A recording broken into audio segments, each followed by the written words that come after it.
On the surface, nature follows rules. Gravity limits how tall a tree can grow. Oxygen levels limit the size of insects. Physics dictates the maximum size of a predator before it starves. We understand these rules. They make us feel safe. We know that a spider cannot be the size of a dog. We know that a worm cannot be the size of a train. But once you cross the 200-meter line, the rules change. Down there, the physics of life are broken. It is a phenomenon known as deep-sea gigantism. For reasons science is still trying to understand, the crushing pressure and the freezing cold do not shrink life, they expand it. Tiny crustaceans become armored tanks, small squids become krakens, and things that should be microscopic become monsters. We have convinced ourselves that the age of dinosaurs is over. We believe the megafauna are extinct, but we are only looking at the land. In the obsidian darkness of the abyss, the monsters didn't die. They just went deeper. Today, we are going to look at 5 creatures that defy explanation, from the alien striders of the Pacific to the ghosts of the Midnight Zone, and finally to a predator so large it hunts the hunters. Welcome to the land of giants. Imagine a spider. Now imagine that spider is the size of a car. This is the Japanese spider crab, Macrochyda kempfeti. It is the largest arthropod on Earth. Its legs can span nearly 4 meters, 12 feet across. If it stood in your living room, its legs would touch the walls, and its body would hover over your head. They live in the deep waters around Japan, patrolling the seafloor at depths of up to 600 meters. They are not fast. They don't need to be. They are the tanks of the Pacific. Their exoskeleton is incredibly hard, designed to withstand the crushing pressure of the deep. But it is their behavior that is truly unsettling. They are masters of disguise. Despite their massive size, they want to be invisible. They practice decorating. They pick up sponges, kelp, and other animals from the seafloor and attach them to their shells. They blend in with the abyss. You could be swimming right next to one, mistaking it for a rock formation, until the rock stands up. There are legends in Japanese folklore of these crabs dragging sailors into the deep. While they primarily eat carrion, dead things that fall from above, their claws are strong enough to crack open coconuts, and once they clamp down, they do not let go. They are ancient, living for a century, silent, armored, and watching. Imagine standing at the edge of the Mariana Trench. You're about to descend 11,000 meters into the deepest place on Earth. The pressure down there is over 1,000 times what you feel right now. It would crush a human body instantly. But life exists down there. Creatures that have never seen sunlight, that have evolved in total darkness, under unimaginable pressure, in conditions more extreme than anywhere else on our planet. In our last journey, we only scratched the surface. Today, we leave the light completely behind. We are plunging straight past the Midnight Zone, to 4,000 meters deep into the pitch black. Welcome to the Abyssal Zone. Let's dive. At 4,000 meters, we enter the abyss, the Abyssal Pelagic Zone. The pressure is now 400 times surface level. The temperature is barely above freezing, hovering around 2 degrees Celsius. The creatures here are truly alien. Abyssal comb jellies drift through the water, their bodies lined with rows of cilia that refract light into rainbow colors, even though there's no light to refract. They pulse through the darkness, feeding on tiny particles and smaller organisms. The grenadier fish, also called rat tails, are among the most common fish in the abyssal zone. They have large heads, tapering bodies, and long rat-like tails. They feed on the sea floor, using sensitive barbels to detect food in the sediment. Tube worms cluster around hydrothermal vents, cracks in the ocean floor where superheated water rich in minerals erupts from the Earth's crust. These worms have no mouth, no digestive system.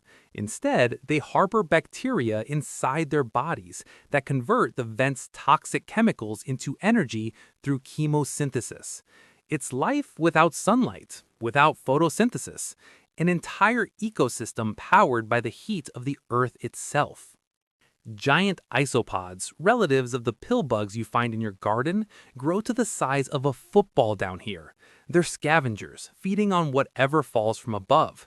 They can survive for years without food, their metabolism slow to a crawl. The Dumbo octopus flaps its ear-like fins to hover above the seafloor, looking almost comical, but it's perfectly adapted for this environment, feeding on worms and crustaceans it finds in the sediment. Basket stars reappear here, even larger than their Twilight Zone cousins, their arms spreading across the seafloor like a net to capture drifting food. The abyssal zone covers more than 75% of the ocean floor. It's the largest habitat on Earth, yet we've explored less than 0.01% of it. Every expedition brings new discoveries, new species, new ecosystems we never knew existed. But there's one more zone to explore, the deepest of all. In 2007, a remote-operated vehicle at a Shell oil drilling site in the Gulf of Mexico captured something on camera. It was 2,300 meters deep. The footage is grainy, it is silent, and it is arguably the most terrifying video ever recorded in the ocean. It shows a creature that looks wrong. It doesn't look like an animal. It looks like a puppet or an alien construct. This is the Magnapina, the big fin squid. Unlike other squids that have distinct tentacles, the big fin has arms that bend at a sharp 90-degree angle, like elbows.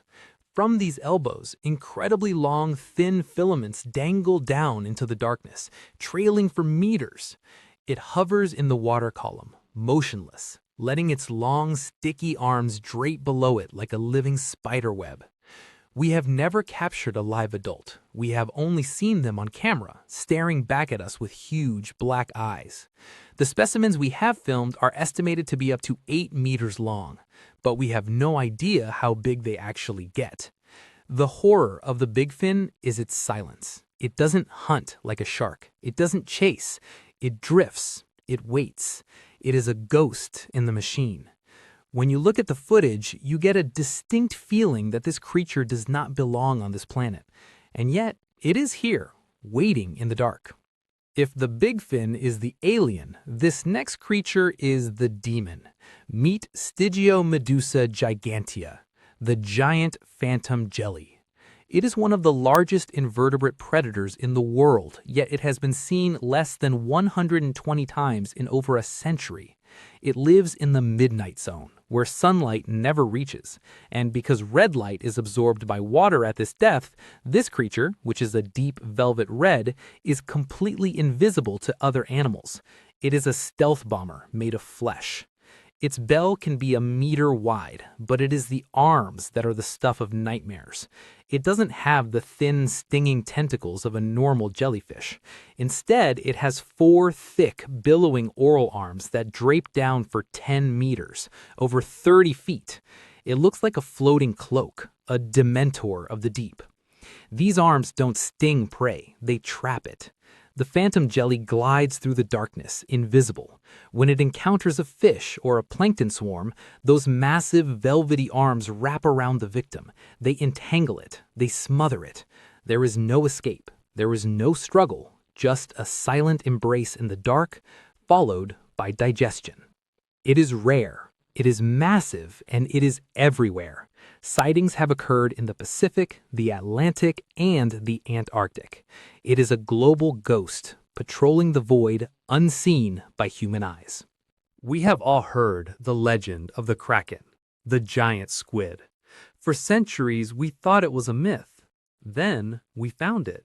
But the giant squid has a bigger, meaner cousin. In the freezing waters of the Antarctic, there lives a monster that makes the giant squid look fragile.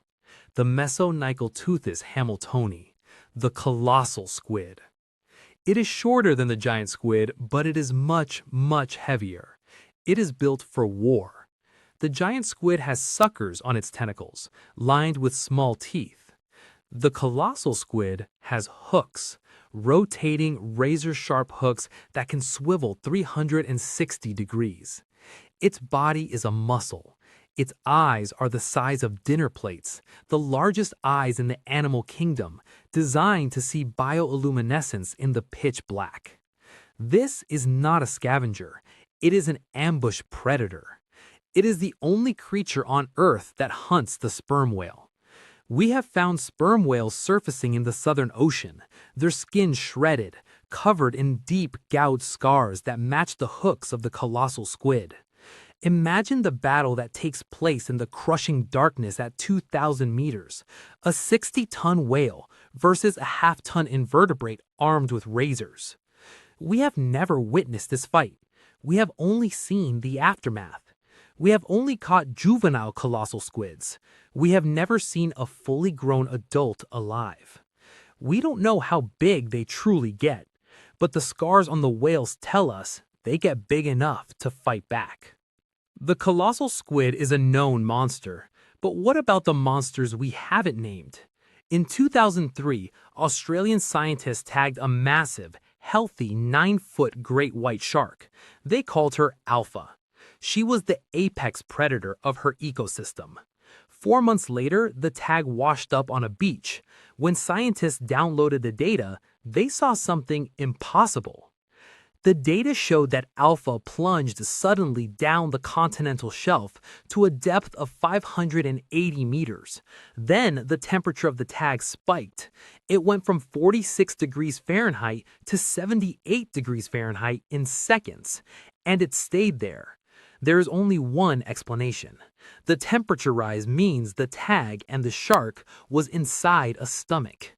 Alpha had been eaten alive. And for the temperature to remain that stable, the predator had to be huge, much bigger than a great white. The scientists estimated the predator would need at least 5 meters long and possess the speed to catch an escaping shark in the deep. Was it a massive cannibal great white?